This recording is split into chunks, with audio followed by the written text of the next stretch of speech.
Je suis heureux de vous retrouver pour partager avec vous quelques paroles d'encouragement qui vous accompagneront dans cette période particulière que nous traversons ensemble. Je voudrais parler aujourd'hui de l'importance de notre cellule familiale en tant que lieu de bénédiction et de provision spirituelle. Jésus appelait la maison de son Père une maison de prière. N'avez-vous pas, vous aussi, le désir que votre maison devienne une maison de prière à la gloire de notre Père? Je vous propose une lecture dans le livre du prophète Habacuc, au chapitre 2, verset 1er, où il est écrit « J'étais à mon poste et je me tenais sur la tour. Je veillais pour voir ce que l'Éternel me dirait, ce que je répliquerais après ma plainte. » En ce temps, le pays d'Israël était dans un grand désarroi. Il était sous la menace d'ennemis puissants et impitoyables. Habacuc était un prophète et un homme de prière. Il se considérait comme une sentinelle pour Israël dans un temps de veille. Il se postait alors dans un endroit spécial appelé une tour de guet. En hébreu, le mot a plusieurs significations, dont celle de tour fortifiée, de donjon. Comme Habacuc, Dieu nous appelle à être des sentinelles de prière postées sur des tours élevées. Et ces tours, ce sont nos maisons. Considérons quelques caractéristiques d'une maison semblable à une tour élevée. Tout d'abord, nous allons parler d'une construction imposante. Une tour de guet avait une fonction précise: faire face, résister à un ennemi agressif. Pour cela, elle devait être impressionnante. Elle ne pouvait pas être une construction anarchique, aléatoire. Elle devait être bien planifiée, bâtie et renforcée. Une tour de guet était donc une construction enracinée dans le sol. Et nos maisons doivent avoir de profondes racines dans la parole de Dieu et dans une vie d'adoration et de prière. Une tour de guet était aussi une construction avec des pierres imposantes, ajustées les unes aux autres pour former un rempart indestructible. Et quels que soient les projectiles, la muraille ne cédait pas. La force et la résistance de nos maisons, c'est la connaissance intime que nous avons de Christ. Chaque parole que nous recevons de lui, ou expérience personnelle, est une pierre qui vient renforcer tout l'édifice. Assemblée, elle forme une tour impressionnante. Il n'y a donc pas d'improvisation. La force de notre maison est une démonstration de la substance de notre vie spirituelle. Une maison de prière est aussi une construction élevée. Une tour, par définition, est un lieu élevé. Et notre maison doit être un lieu de prière et de veille spirituelle élevée. Une maison de prière doit se développer dans la dimension céleste et spirituelle, vers le trône de Dieu, qui est la meilleure position à occuper en tant que sentinelle. Les tours de guet étaient aussi placées dans des lieux stratégiques. Une tour bien placée suffisait pour contrôler de vastes étendues de terre.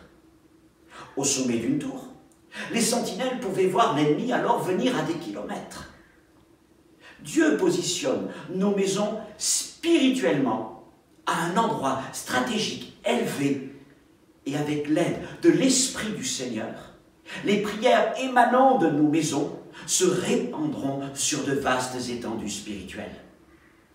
Parler de hauteur spirituelle, c'est aussi parler de prière dans et par l'Esprit. Au sommet de la tour, Habacuc observait, non pas avec ses yeux, mais avec son esprit. Et le Seigneur vint à lui avec des visions, des prophéties, enjoignant à Habacuc d'écrire ces paroles. Votre maison de prière pourrait devenir alors un lieu de révélation, de paroles, de sagesse, de connaissance. La tour de guet est aussi un endroit séparé. Et il est écrit que Habacuc était à son poste. Et dans ce mot « poste » se trouve l'idée de séparation et de confinement. Jésus nous enseigne à aller dans le lieu secret, à fermer la porte, à rester dans la présence de Dieu. Et prier sur une tour de guet nous élève au-dessus des bruits de la vie. C'est un excellent moyen de se séparer du bruit et des perturbations du monde. Puisque par la force des choses, nous sommes confinés dans nos maisons. Sachons saisir ce temps pour en faire un endroit séparé pour Dieu. La tour de guet est aussi un lieu défensif, un donjon. C'était là la fonction principale d'une tour, la défense. Elles étaient construites de manière à ce qu'en cas d'attaque, les habitants puissent s'y retrancher pendant la durée du conflit. Pour être un lieu de défense et de sécurité, il devait non seulement être bien construit, nous l'avons dit, mais aussi être un lieu de stockage de ressources pour résister à un éventuel siège. Il y avait là des ressources pour la bataille, pour la guerre, mais aussi des ressources vivrières, de la nourriture, de l'eau, etc. Pour que nos maisons deviennent des maisons de prière élevées, il nous faut constituer une réserve d'armes spirituelles et de vivres. Les vivres, ce sont la parole de Dieu, les armes spirituelles, les dons, les promesses, la foi. Et il est préférable de faire ces réserves quand on peut se déplacer librement, je parle d'une manière spirituelle. Car lorsque l'ennemi arrive, l'épreuve, les doutes, la maladie, la difficulté matérielle ou familiale, ce n'est plus tant une période de liberté, mais un siège. Ce sont les jours mauvais dont l'apôtre Paul parle dans les Éphésiens. C'est alors que nous avons besoin de toutes les armes défensives et offensives que nous gardons précieusement pour tout surmonter.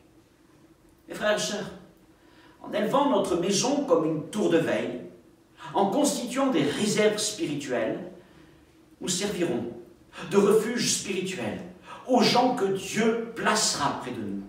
Ces personnes seront d'abord des proches parents, mais bientôt, nos maisons deviendront des lieux d'asile, de défense, de refuge pour des collègues, des voisins, des amis, des personnes inconnues. Ma maison sera comme une tour de veille. Dieu veut faire de nos maisons de véritables places fortes en Jésus-Christ, des lieux inébranlables, élevés, séparés, des lieux de provision, des refuges pour les malheureux. Et c'est ainsi que Jésus appellera nos maisons les maisons de son Père. Seigneur, fais de nos maisons des maisons à ta gloire, remplies de l'Esprit Saint, remplies de prières, remplies d'adoration. Merci pour ta grâce. Amen. Que Dieu vous bénisse. À une prochaine fois. Au revoir.